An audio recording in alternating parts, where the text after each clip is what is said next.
Hunger is not missing a meal. Hunger is you go to bed hungry, you wake up hungry, and you're hungry all the next day, and you go to bed again hungry. And all you think about is food. Hunger is a pain that you feel inside of your gut.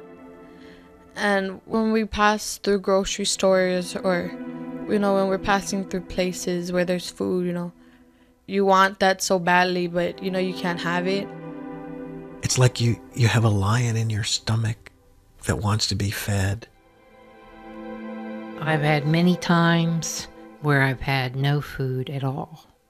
I've had times when I've gone into the grocery with my purse and stole a bag of bologna. How do you explain that? How do you explain it? Getting up the courage to walk in and do it, being so hungry. It destroys your will. You look in the mirror and you don't know who you are. Photographer Micheal Nye has listened to Americans tell their stories of hunger. I had the greatest of privileges to spend 4.5 years traveling around the country, meeting people, hearing stories about hunger and resilience. If there's one thing I've seen clearly, and I've seen a lot of things, is that most people that are hungry are very invisible. And often, friends, people I would meet, what are you working on? I'm working on a project on hunger. And almost always the next sentence was, what country? I know exactly what hunger is. It's doing without. I didn't eat nothing last Thursday or Friday. Just makes you short-fused and feel like your belly's rubbing on your backbone. I don't know what to say. When you think of hunger, what are you looking to see?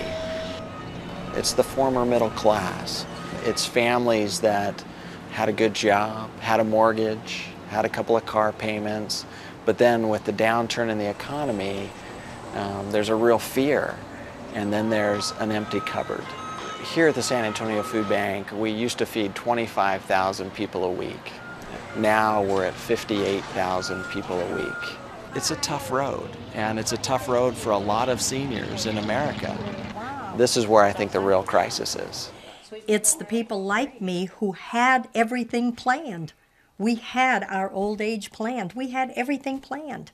And everything fell through, and there is nothing now. And we don't know how to live like that.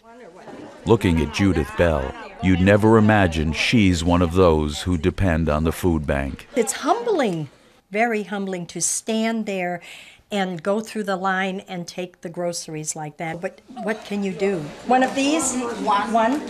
There are a lot of people in my situation. The Social Security, you cannot make an apartment payment or a house payment. If you have a car, make a car payment, make your insurance, pay your utility bill, pay your water bill, pay your gas and electric bill, pay for your medicines. That right there is your grocery bill. Do I buy my medicines or do I buy the food? And if I don't buy my medicines, I'm going to get sick and I'm not going to be able to eat the food, so I guess I better buy the medicines and let the food go. This is the last place I would think that I would be in. Mario Herrera lives in a public housing project for the elderly. I had never, swear to God, never received food stamps or cheese or eggs or milk, never in my entire life until I moved here. Got married at 16 and started working in a service station. I worked my way up from pumping gas all the way up to vice president. I was making good money, and then just things went bad. Mario has lost 3 children to illness and crime. And that's why I'm here.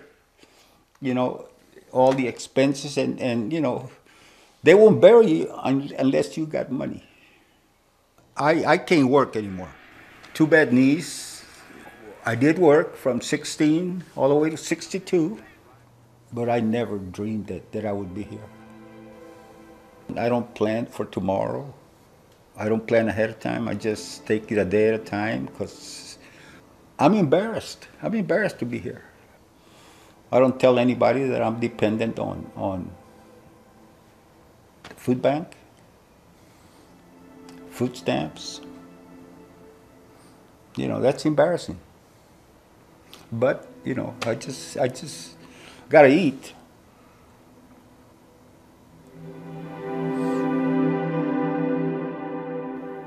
You know, stories may not feed someone, but they can do a lot. They can shine a light